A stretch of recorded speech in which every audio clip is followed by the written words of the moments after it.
Ice cream truck. Yes! Can you hear it? This truck every day at 3:30 and 5:30 every day. You can hear it.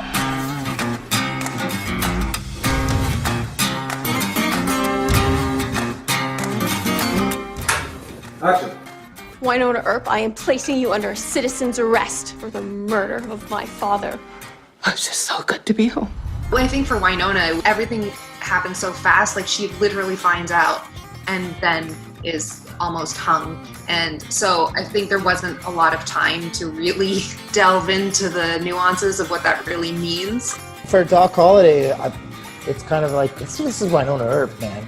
18 months, like I did 160 years at the bottom of a well. What's 18 months? And plus he was with Winona, so they were together. Fun fact, the kids, we had some kids playing hockey in the road. They were Jody's kids? They were Jody's kids. Jody, our fantastic hairstylist. I love you, Nicole Hott, and I can't wait for the rest of our lives to unfold. I think it feels sort of weird for Nicole to be reunited with Waverly. That's all she's been working for this whole time. And I think once the real thing is right in front of her, the thing that she's wanted more than anything else and has given literally every bit of herself to get Waverly safely home, I think she's really struggling with the fact that she just can't focus and be present because she's struggling so much with the trauma she's gone through in this past year and a half. It's a really interesting dynamic that's happening between the two of them because it feels like her baby isn't quite there. And she's clearly preoccupied about all sorts of things. And so there's a definite like separation between the two of them that I think Waverly can't quite put her finger on yet. Can I come with you? Always. Cut. Nicely performed, guys. On a side note, like I've already told everybody else, so you're gonna hear it anyway, but having you direct, it was super amazing because selfishly as an actor, I think you're such a good actor, but like as your friend, just watching you, dude, man, it was awesome. Well, I have to say, in season 1, you said to me at a lunch table, you said, so, you gonna direct? And I had never thought about it. So it was really like you planted the seed and then I was like, yes. And I had thought about it after that. So it was really that moment that gave me sort of the courage to start thinking about it. I just remember seeing you behind the monitor and you had the thing and you were like a real director, you know? And you killed it. I was very proud of you. Dusty in this summer allergies. I have allergies. I'm Me too. And pollen. Yeah. Got house, so the summer stuff going on. We had the most incredible director, Melanie Scrofano, who came in with very specific ideas of how she wanted it to look, which from my perspective is so appreciated because like I'm not an expert at the aesthetic or the visual, I just tell the story. So to have a director who's like, I know exactly how we can do this is always such a relief and so appreciated. Cut! Oh. Randy Medley Memorial Chili Cook-Off. This tummy is starting to grumble. Fudge! It was totally mad. I just remember feeling the entire time just like so impressed with Mel because you were doing so much. Yeah, cut! The only thing that scared me about that scene was how they took up the whole day, and I was like, if we don't get these scenes, like I was so stressed about that, but I knew that you guys were in it, so I was like, okay. That day, I think we finished early. Like we got everything and then some, and I've done it without you guys, so I'm really so grateful. Cut!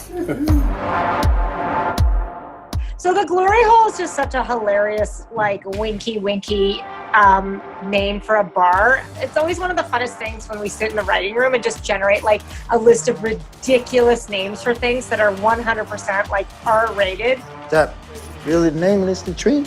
We thought to do it in the studio, we would be able to tick off the boxes of feeling like it's a warehouse and then making it feel sort of like you don't know where it goes behind sort of when you come in, there's all these curtains. Just to interject quick, when you said curtains, were you referring to the giant curtains that look like a vajayjay? Welcome to my glory hole. Honestly, that was 25% less vagina than I wanted. Yeah. I got 25% more vagina on that curtain. People wanted to know if Melanie Scrofano is directing an episode and she wants a giant vagina on your set. And I want someone to walk out that vagina. I just really wanted the glory hole to feel completely different than Shorty's, like a different vibe and sort of like a disco EDM music. And then it's just so funny for Doc to walk into that environment expecting one thing and finding another. It was a super cool set, and Mel was directing. We had the crane. It just felt super cool, super special. Something was rad. Noam came to play, which was great. Eamon was really fun to cast because he had to go up against Doc. I'm the proprietor of this latrine. You sure you wouldn't rather cheat than force your way in? And so you have to believe that they have this depth and this soul behind their eyes that means that they've been alive and seen things for way longer than they look like they have. And it was really fun seeing Doc and Eamon interact and sort of the power play between the two. The Doc Eamon scenes did feel like chess in a way, of kind of two people trying to figure out how they were both going to play each other, which each one thinking they were the one playing the other one. It's just a chess match. Come closer now. It is time. Doc, I don't know if he realized it was Nedley, but I think he realized there was more to the monster than a monster. Because I think Doc, he's used to being looked at as one way, that he's not. So I think that he was able to kind of see something good, even in something that was, so obviously evil.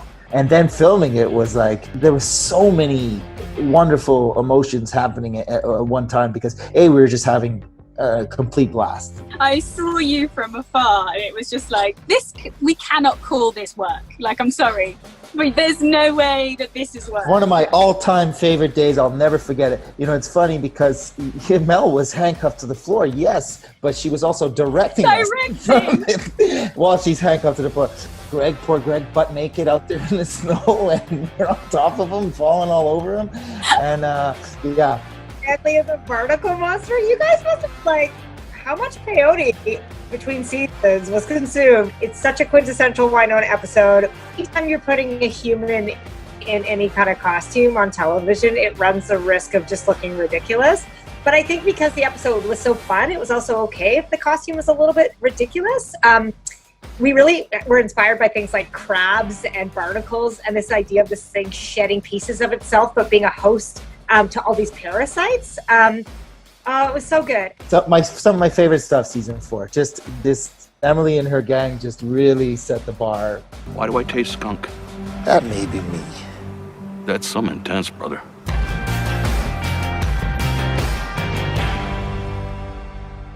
Hey, Mel.